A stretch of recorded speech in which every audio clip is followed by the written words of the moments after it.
Dalam surat An-Nisa disebutkan wala taqrabus salata wa antum sukara hatta ta'lamu ma taqulun.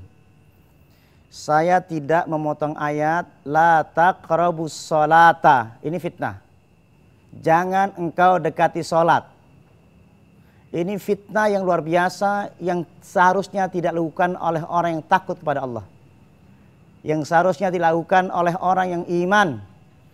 Yang seharusnya tidak dilakukan oleh orang yang hatinya bergetar. La taqrabus salata wa antum sukara hatta ta'lamu ma taqulun. Bacalah dengan lengkap, jangan memfitnah orang dengan memotong ayat bahwa Abu Sangkan menyatakan dirinya melarang orang sholat jika tidak khusyuk. Tak ada.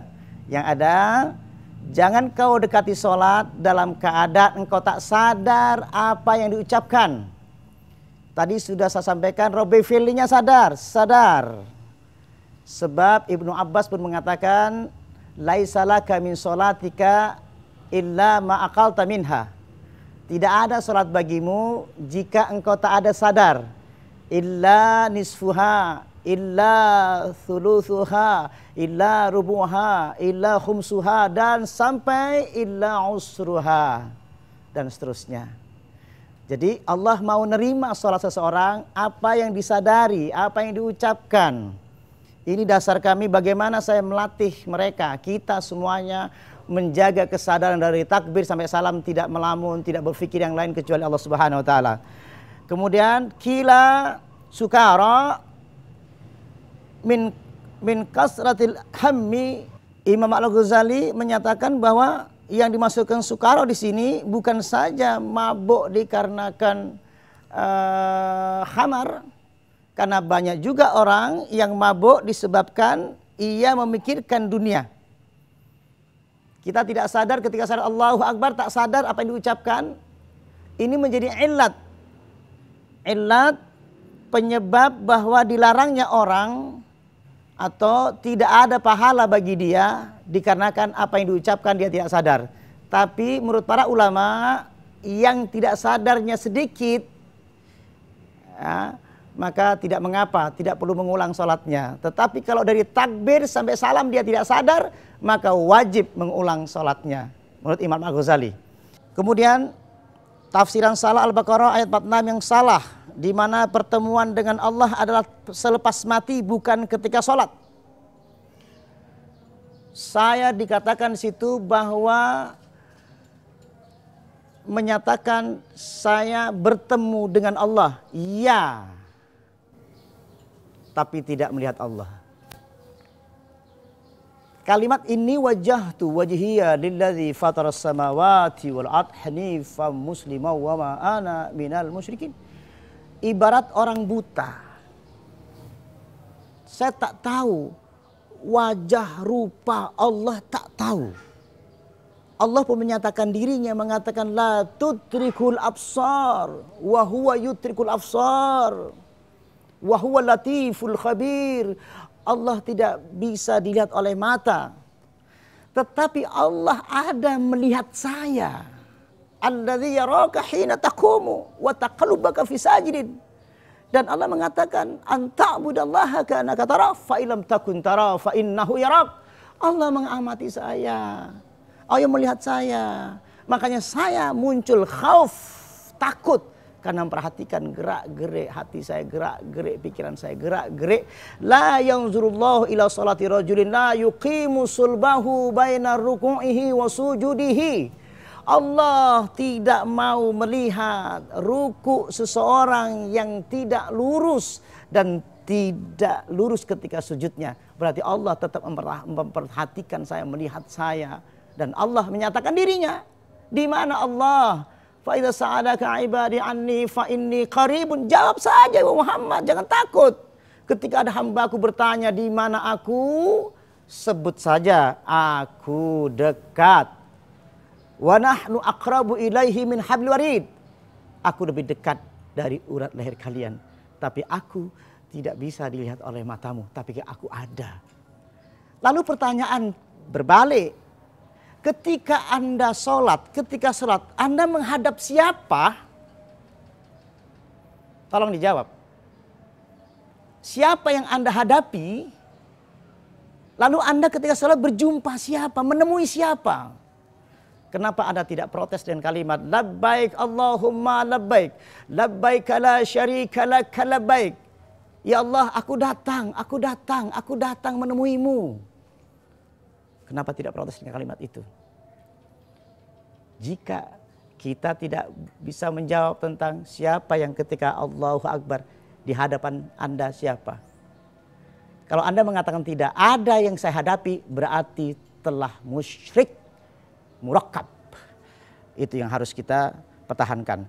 Jadi saya menemui Allah ketika sholat, saya menemui Allah ketika ada punya masalah, dan saya menemui Allah melalui sholat. Tetapi sekali lagi, saya tidak melihat Allah di dunia ini, tapi saya menjumpai Allah semacam orang yang buta mata saya. Allah tidak bisa dilihat oleh mata saya. Allah tidak bisa dipikirkan oleh pikiran saya. Laisa kamitslihi syai'un. Ini iman saya, ini tauhid saya. Untuk melihat Allah nanti di surga, di akhirat kelak, ya, saya itu setuju. Jadi saya tidak menyatakan melihat Allah. Bahkan kalau tidak melihat, Allah sendiri yang mengajarkan anta'budallaha ka'annaka tarah. Sembahlah Allah seolah-olah engkau mampu melihatnya. Diperintahkan untuk seolah-olah melihatnya. Lalu jika engkau tak mampu melihatnya, sadari Allah melihat engkau ketika berdiri sholat. Allah melihat engkau ketika rukukmu. Sehingga kalau kita salah rukuk, la yanzurullahu ila salati rajulin la yuqimu sulbahu baina ruku'ihi wa sujudihi. Jelas penjelasan saya tentang hal itu. Jadi jangan buat fitnah sehingga menjadi pertentangan yang sangat luar biasa. Karena jamaah kami di Indonesia sangat ramai, sehingga bahaya kalau hal itu terjadi. Dan kami sudah berhadapan dengan banyak orang di Indonesia, ulama-ulama, dan mereka menyatakan persetujuannya terhadap apa yang saya sampaikan, diajarkan. Kemudian dikatakan lagi di sini, Ustadz Abu Sangkan menyatakan ruh rukuk terlebih dahulu, barulah jasad. Ini bukan saya menyatakan, Rasul yang mengatakan. Dalam bacaan doanya, Allahumma laka ruka'tu wa bika amantu wa laka aslamtu khasya'alaka sam'i wa basari wa muhi wa idhami wa asabi. Wahai Tuhanku, aku rukuk, aku berserah diri. Semuanya khusyuk Nabi itu. Dari mulai penglihatan, mulai dari pendengaran, mulai dari otak beliau, mulai dari tulang-tulang dan urat syarafnya, beliau rukuk. Merendahkan diri di hadapan Allah. Bagaimana merasakan? Hanya yang bersih hatilah yang bisa merasakan, ruhnya merasakan. Ketika bisakah orang merasakan ruhnya? Kita ini makhluk rohani, jasmani dan rohani. Yang merasakan ketenangan itu bukan badani. Yang merasakan ketenangan itu bukan otak. Tapi Allah sendiri mengatakan, huwallazi anzala sakinata fi qulubil mu'minin liyazdadu imanan ma'a imanihim. Allah yang turunkan ketenangan langsung bukan kepada badannya, tetapi ke dalam hati yang dalam. Sakinah di dalam hati ini. Ini yang dinyatakan bahwa ruh harus merasakan. Jika ruhnya tidak merasakan, sudah mati hatinya dia itu. Bahkan membatu hatinya. Jika orang tidak merasakan hatinya tentang turunnya getaran tenang dalam hatinya, Allah mengatakan fawailul qasyah qulubuhum min dzikrillah ulaika fi dhalalim mubin. Celakalah orang yang hati membatu dari ingat pada Allah, maka dialah orang tersesat. Yang dibuka oleh Allah ada rasa di dalam dadanya. Fama yuridillahu ayyahdiyahu yasrah sadrahu. Barang siapa yang dibukakan hidayah oleh Allah, yasrah sadrahu, dilapangkan dadanya. Jika sudah masuk cahaya, afaman sarahallahu sadrahu Islam fa huwa ala nuri min rabbi, cahaya masuk dalam ini, dalam hati kita. Kata Nabi dalam satu hadis, ada sahabat bertanya, kaifa in saraha sadrah ya Nabi? Bagaimana aku bisa merasakan sadrah? Nabi mengatakan, idza dakhala nurul qalba in saraha wan fasaha. Maka apabila cahaya itu masuk dalam hati, maka akan terasa in saraha wan fasaha. Wa ma'alamatu dzalik, beliau mengatakan, apa tanda-tandanya ketika saya mendapatkan cahaya itu? Al-inabatu ila daril khulud, wa tajafu an daril ghurur, wa tahabu lil mauti qabla nuzulil maut. Ada merasa keadaan hati ini, meninggalkan dunia ini, merasakan hati ini lepas dari dunia ini, semacam at-tahabu lil maut qabla nuzulil maut. Itu keadaannya. Jika cahaya masuk dalam dada, dalam hati, maka taksyairu minhu juludul ladzina yakhshawna rabbahum tsumma talinu juluduhum wa qulubuhum. Maka bergetar kulit, julud dan kulub. Tsumma talinu juluduhum wa qulubuhum. Artinya talinu juluduhum wa qulubuhum, maka talinu ada rasa lunak di hati, inkisaran.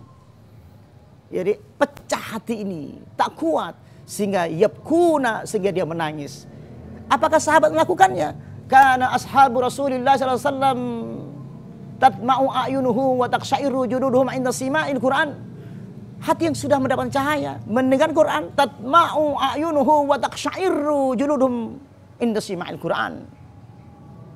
Itu yang tanda-tanda yang terjadi. Innamal mu'minuna alladzina idza dzukirallahu wajilat qulubuhum. Bergetar hatinya ketika disebut nama Allah. Kalau hati membatu tak bergetar, tak ada rasa.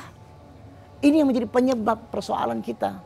Yang satu mendapatkan rasa hanya melakukan olah lahiriah, sementara batiniah tidak melakukannya pendekatan pada Allah Subhanahu wa taala.